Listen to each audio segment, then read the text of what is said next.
Guys, laing is just around the corner. Kaya magluluto tayo ng laing. Tara sa kusina. Ay, sorry.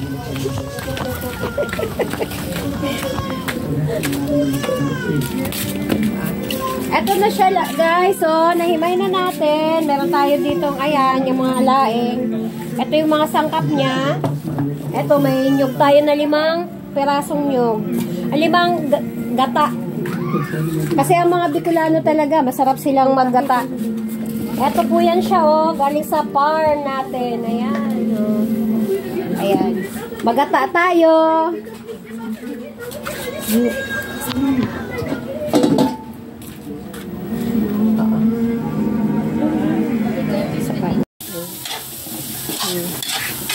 I love this place, guys.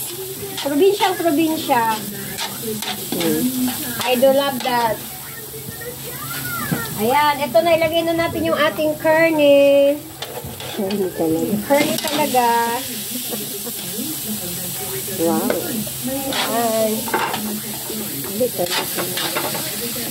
Curry po talaga. Guys, very excited ako kasi nakaluto ako dito sa probinsya. First time, nagpunta kami rito sa Pampanga. Dito ako nagluluto sa pinsan ko.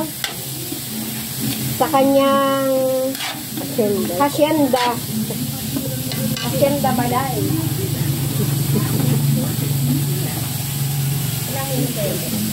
$51 na, $52. Ano? Ito po, lalagyan na natin ang ating paboritong. Ikat-kat na lang natin. Ito po yung ating alamang. Yan na rin po yung asin natin. Kasi ilalagay na natin ang ating laing. Ano yun? Mas? Kat? Cup. Di ba yung chocolate?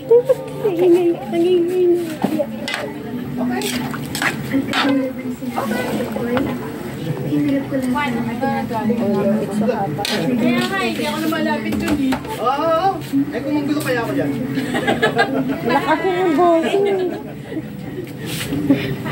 Guys, masyadong malalaki, guys. Baka mabulunan ng kakain, guys.